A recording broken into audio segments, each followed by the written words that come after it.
Bom dia, crianças. Vamos para a aula de história de hoje. Pega o seu material de história, seu caderno, seu livro. Vamos lá, vamos continuar falando do assunto que nós estamos tratando nesta unidade. Vamos lá, então. Nós estamos falando sobre os negros. Nós já falamos nas aulas passadas, da chegada dos negros aqui, o trabalho, que eles realizavam. Falamos sobre a resistência deles à escravidão, falamos sobre o preconceito e hoje nós vamos falar sobre a abolição. A abolição lenta, gradual e negociada. Lenta porque demorou para acontecer, gradual foi aos poucos, Foi acontecendo, aparecia uma lei, depois aparecia outra, E essas leis iam sendo o quê? Negociadas. Esse conteúdo está no livro de vocês, na página 77 até a página 86. Nós vamos falar sobre as leis abolicionistas, tá? Então, vamos lá. Nós vamos assistir um vídeo, tá bom? Primeiro, e depois nós vamos continuar falando sobre este assunto. Então, vamos lá.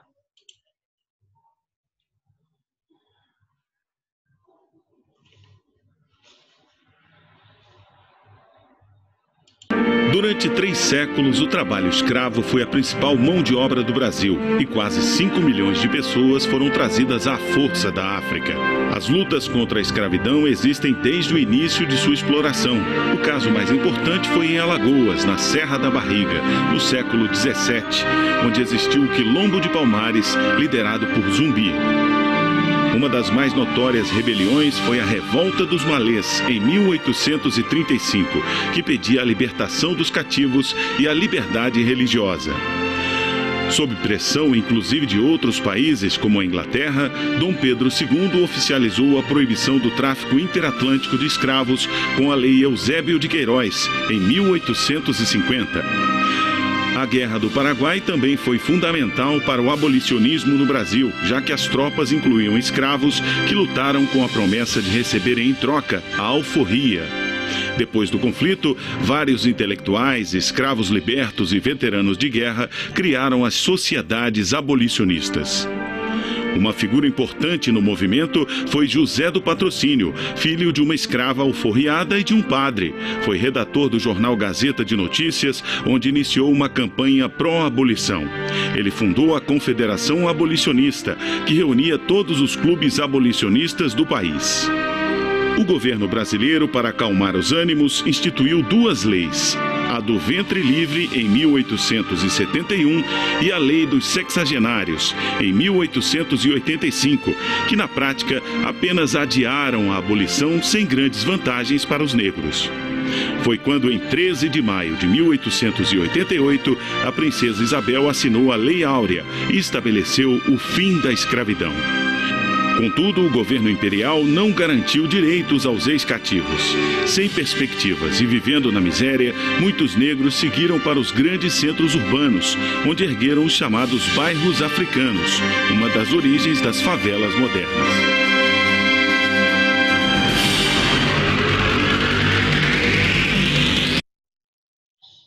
Então, crianças, nós vimos aí, falando um pouquinho sobre as leis abolicionistas e esse período da abolição da escravidão.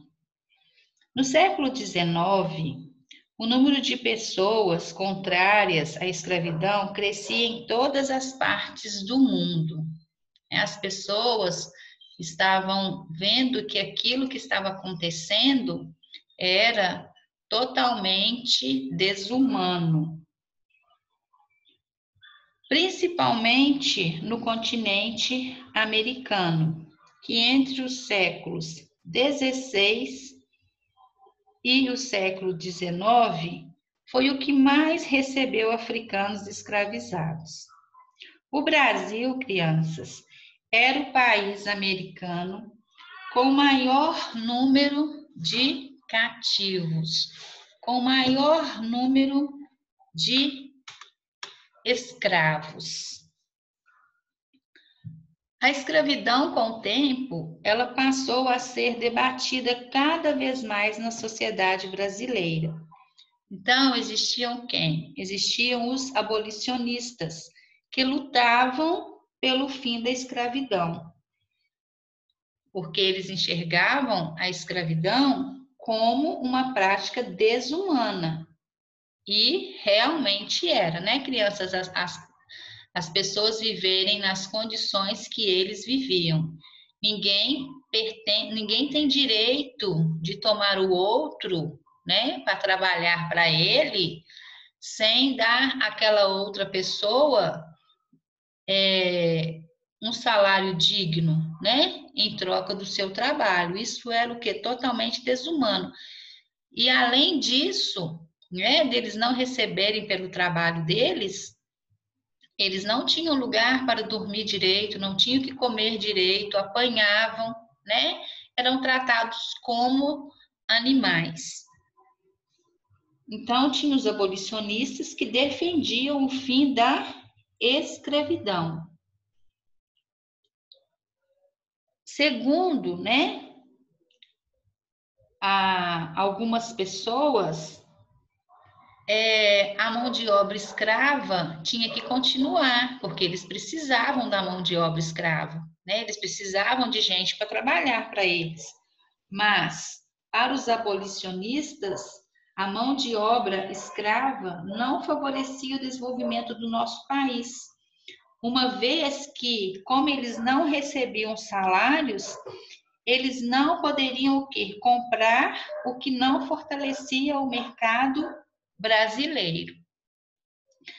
O próprio imperador Dom Pedro II, né, para ele, a escravidão era uma vergonha, era um atraso e deveria ser abolida de qualquer maneira.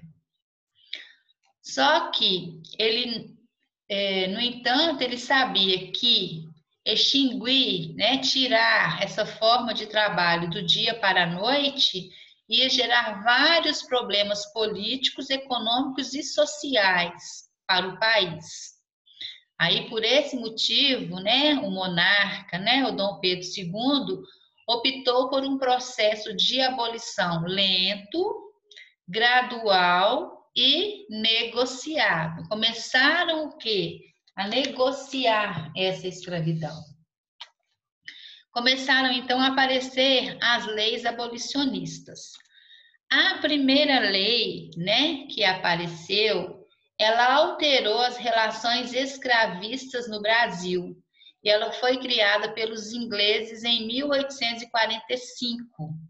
E ela ficou conhecida no nosso país como Bill Aberdeen, né? O que essa lei proibia?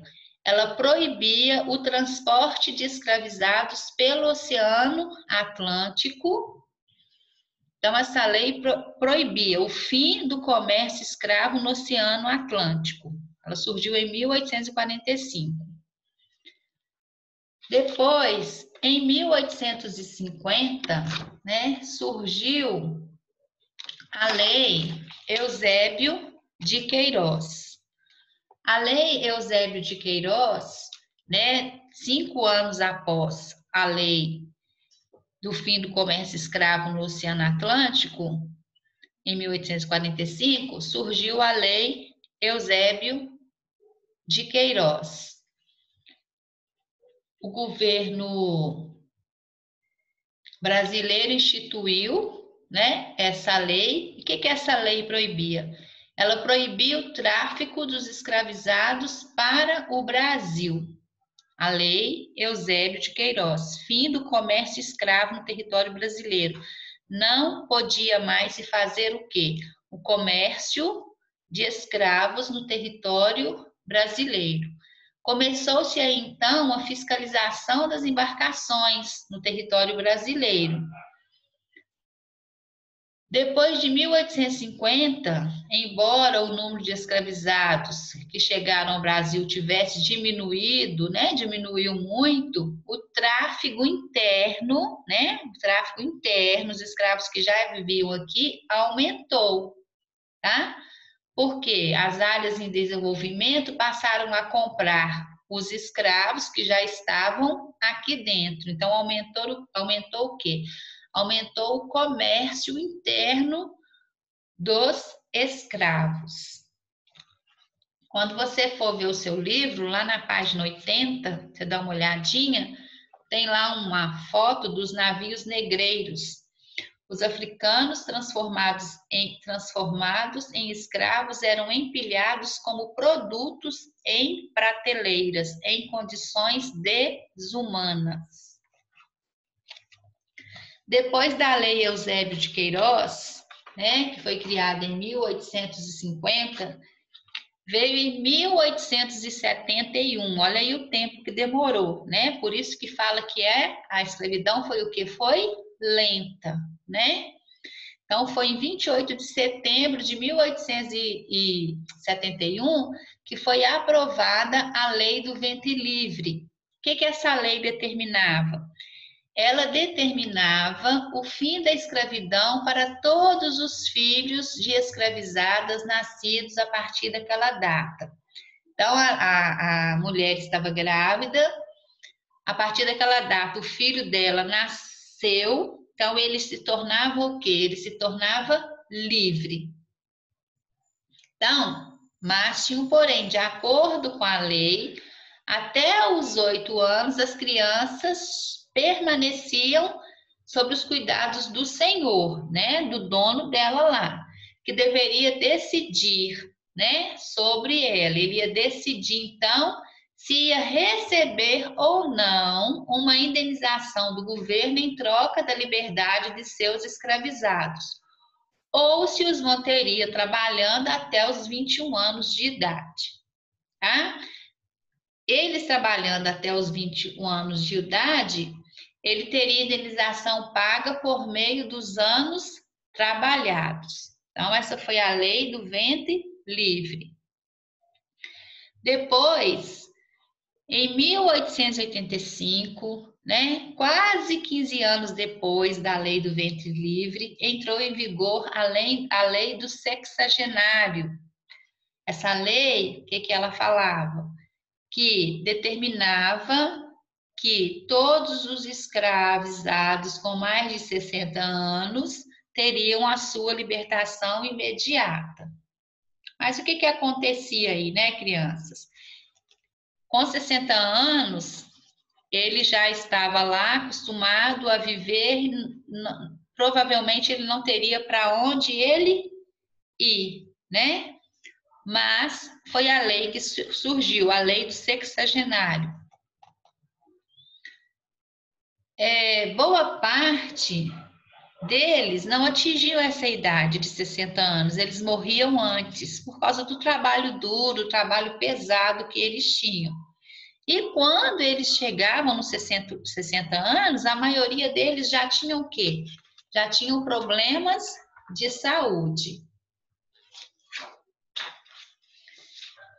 Na década de 80 do século XIX, o Brasil foi tomado pela causa abolicionista, né?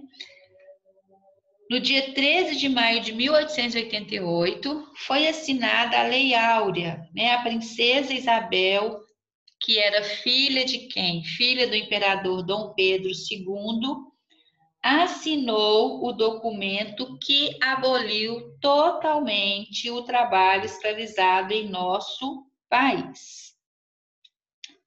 Na época, né, essa atitude, ela foi considerada heróica por muitos, né? Ela foi considerada heróica. Mas apenas ela representou o quê? O encerramento de uma luta que durava mais de 300 anos, né? Uma luta que vinha sendo feita há mais de 300 anos e que teve início com as primeiras formas de resistência à escravidão.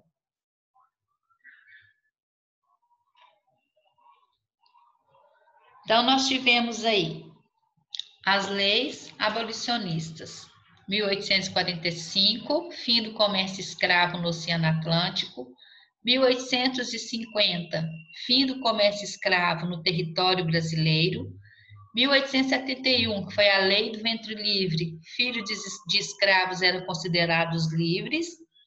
1885, a lei do sexagenário, né? Todos os escravos maiores de 60 anos tinham que ser libertos. E 1888, a Lei Áurea, que deu fim à escravidão. Então, o que nós vamos fazer agora? Você vai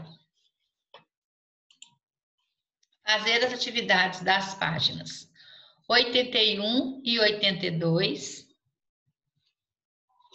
lá no seu livro, 81 e 82, o antes de seguir.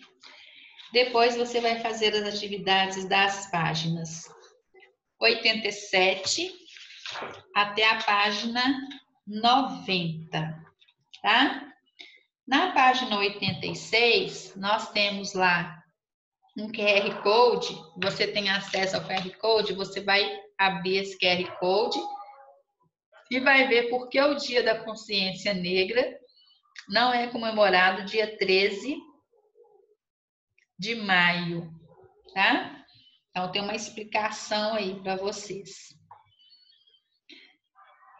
Então, para a nossa aula de hoje é isso, tá bom? Faça as suas atividades, coloque em dia, né? Estude para a prova, essa matéria vai cair na prova de história, tá bom?